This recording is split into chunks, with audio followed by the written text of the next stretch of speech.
Well, there's a chance this is the end of an era in Toronto, the end of the greatest Raptor of all time. His time in Toronto and Tampa Bay, whatever you want to call it, it might be over.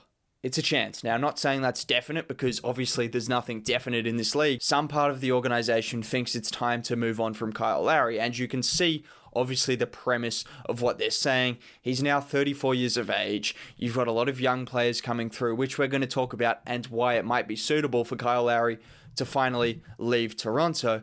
But you've got the right kind of young players coming through him that you might not need. The greatest Raptor of all time, Chris Paul without the banana boat crew. He's consistently been one of the best 5 to 6 point guards. He never got the credit for it because he wasn't putting up 30 a night. But when you consider his defense, his playmaking, his ability to just make winning plays, like boxing out a big, it's something that just doesn't get recognized or won't be put in a stat sheet. It doesn't count to 30 points a game. But when Kyle Lowry is switched onto a big in the playoffs and he prevents them from getting an easy post up, or when he boxes out a big and gets a huge clutch rebounds like we saw against the Brooklyn Nets recently, and we've seen all throughout his Toronto career. Those are the kind of winning plays Kyle Lowry has consistently made, and it's a reason he's the greatest Raptor of all time. Kyle Lowry, the Hall of Famer, Toronto Raptors legend. There's a chance he might be on his way out of Toronto, and do I think that's the right move? The way I see it is there's two ways Kyle Lowry could leave Toronto.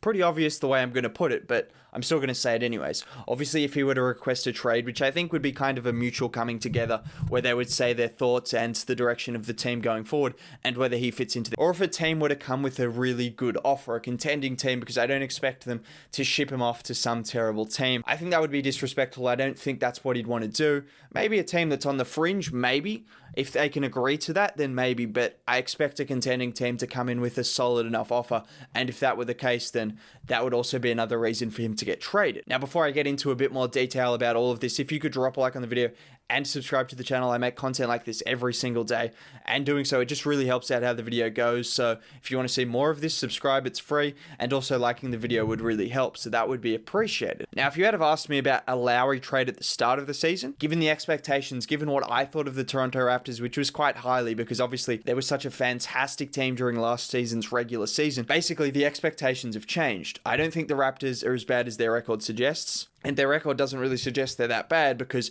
when you look around the Eastern Conference or just around the league in general, to be close to 500 it seems like a really good thing to be at. It's crazy how the NBA has changed, and I think that has a lot to do with the Raptors having a worse record, because there's just so many teams that can beat you on any given night. It's such an even league, and that makes me think that the Raptors, they're still a decent team. They're going to be a playoff team, but they're not the same team they were last year, which was, in my opinion, a contender. This year, they are definitely not. But that's not the only reason Kyle Lowry would be on his way out. You've also got other things to keep in mind. How well Freddie VanVleet has been playing. After having some issues with his playmaking and just his game management, his ability to pick the right passes and make the right plays consistently, he'd make the right plays, but just to make them on a more consistent basis, it seems to be improving, and his overall game just seems to be getting better. Like, keep in mind, Kyle Lowry wasn't an all-star until 28. Fred VanVleet is only 26, only in his 5th season. There's still room for him to get even better, and we're seeing that every single year he's got better. So if you think on this trajectory, maybe by the next 1 to 2 years, he's an all-star level player, when you consider he's one of the better guard defenders in the NBA. Obviously, his three-point shot is reliable, it's consistent, and he does it at a good volume, and his playmaking continues to improve. He struggles with finishing at the rim and kind of always has struggled with finishing at the rim, but we have seen glimpses of him getting better at times. So if he can improve that as well, he could genuinely be on his way to being an all-star level player if he's not that already, which some of Raptors fans would suggest that's exactly what he is. And I'm not going to argue with you, but there's other reasons. Siakam's playing like an all-star again after having a slow start to the season, after getting criticized for his spin moves and whatnot. Well, he's back to his best. He's back doing what he does best, which is post up, make the right plays. His playmaking's got better as well. Playmaking out of the post, scoring out of the post, making the most of mismatches. Maybe he doesn't have the same bag as other NBA players. I mean, there's probably G League players that can do more between the legs, step back threes than Pascal Siakam, but the reality is they're not the same high motor players. They're not as good defenders. They don't play the game as well. Like, it's that simple. So I don't care about his bag, honestly. When he can give you 20 and 10 a night to go with 5 or 6 assists and some good defensive energy. And then obviously he can raise that to 30 points a night as well. Like, he's an all-star level player. I don't care if he gets all of his points off post-ups or layups or running in transition. That doesn't change the fact he is still a fantastic player and he's getting back to his best. Like, overall, the Raptors team, these young players or these kind of middle-aged players are just doing their job. They're consistently getting better. Norman Powell went from playing like a G Leaguer. He was terrible throughout the first 5 or 10 games of the season. There was a point where he was only getting like 12 to 15 minutes a night after the first 5 to 6 games. And now since then, well, he's playing career best basketball. You've got OG Anunoby, who was balling out before injury, improving his 3-point shot, improving his overall playmaking and scoring. And defensively, he was just an absolute stalwart, one of the better defenders in the NBA. That could be your starting lineup. Fred VanVleet, Pascal Siakam, Norman Powell, OG Anunoby, and then someone who could potentially come in a trade that I might talk about. But it doesn't stop there. You've got Malachi Flynn, who I think some of us thought maybe he was coming in to replace Fred VanVleet, who looked like he might be on the way out of the door, given the amount of money he was going to require, and he looks like he's worth every penny because he's been fantastic. But Malachi Flynn, maybe he's the Kyle Lowry replacement. Maybe Lowry goes out and Malachi Flynn finally gets minutes instead of being assigned to the G League, which isn't necessarily a bad thing, but he could definitely be playing NBA minutes right now. But I'll trust the Toronto Raptors. They make the right decisions when it comes to rookies and young players, so we're going to trust them on that. But Malachi Flynn could definitely crack into the rotation if Lowry gets traded. Like I said, everything we wanted to see from the Raptors, and in particular the younger players, we're seeing.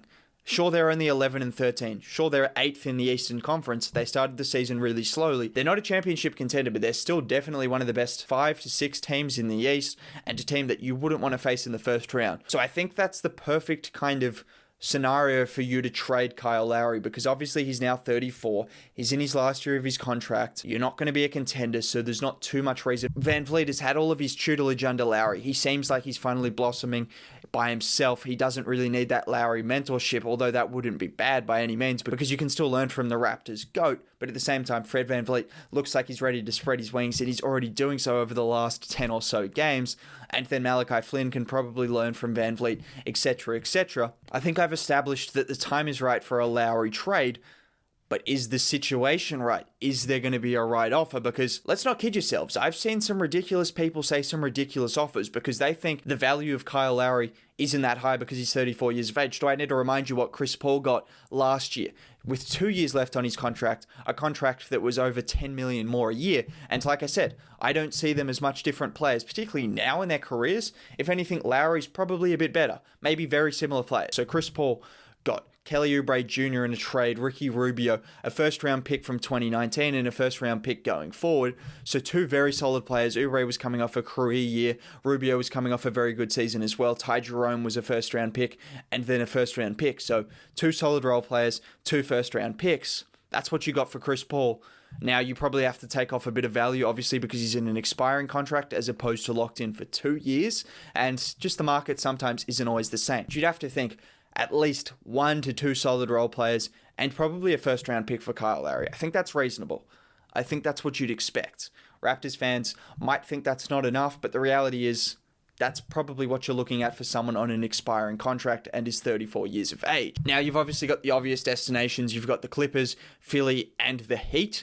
I've got a dark horse team that I think could be interesting. Very interesting. But let's start with the Clippers. Some people have said Lou Williams and Patrick Beverley for Lowry. This is what I say when he's one of the more disrespected players of all time. I don't care if Lowry's 47 years of age. You're not giving me Lou Williams and Patrick Beverley for Kyle Lowry. Ivica Zubac would probably have to be in that because they need a center. They need someone that can do probably a better job than Aaron Baines and someone along the same age as the rest of their players.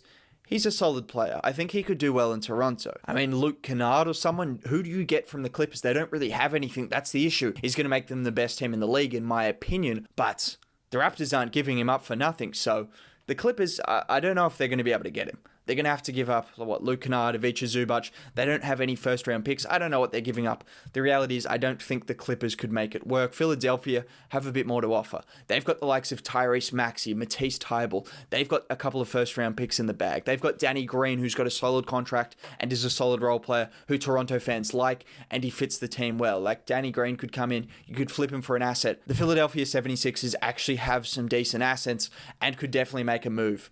So I think Philadelphia is a lot more reasonable than LA, and then the Miami Heat, who also have assets as well. I don't think you're getting Tyler Hero, but maybe a Duncan Robinson potentially. Who knows? Myers Leonard, do you just get him in because he's a center and like his contract matches to a degree because he's getting $10 million a year, and then maybe you flip him or he can just be a solid rotational player? I don't know how the trades are going to work, but I know the LA Clippers are unlikely to be able to get him because they just don't have the assets. The Miami Heat have some assets, as I mentioned. I think the Philadelphia 76ers are in the best situation because they're in a win now situation. They've got some solid, talented players that are solid role players, and then you could maybe add in a pick. I think they could definitely make it work. And then my dark horse, which I mentioned, the New Orleans Pelicans. Hear me out.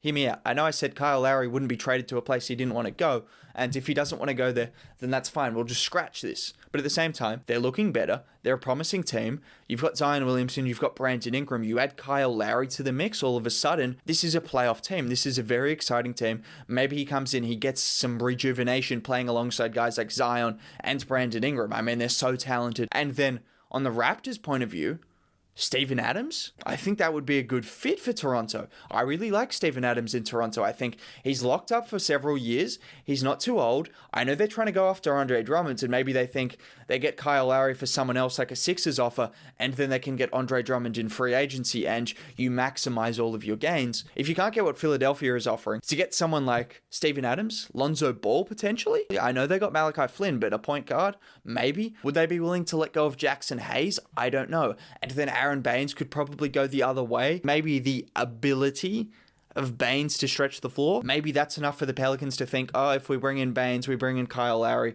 we send a first round pick, Steven Adams the other way. I don't know exactly how it's going to match up, but I just think Steven Adams in Toronto would be a perfect fit, and Kyle Lowry in New Orleans would also be a fantastic fit. Maybe I'm crazy, but I think that would probably be my favorite fit. That's the most fun scenario, probably the least likely to happen, but I think if I were to give you a really likely scenario, I'd say Philadelphia or Miami Heat. Make the move, Toronto, if you have the chance. But if you keep Kyle Lowry at the same time, like, who's going to complain? He's still fantastic. And next year, if he moves on or if he resigns, there's no bad situation here. It's a win-win situation for Toronto. As long as they make the right move, as long as they get a piece that helps their team now and for the future, then that's all I care about. That's all I think needs to happen. Other than that, that's pretty much all I've got to say about this team. If you did enjoy the video, a like would be greatly appreciated. Have a good day. Catch you next time. Bye.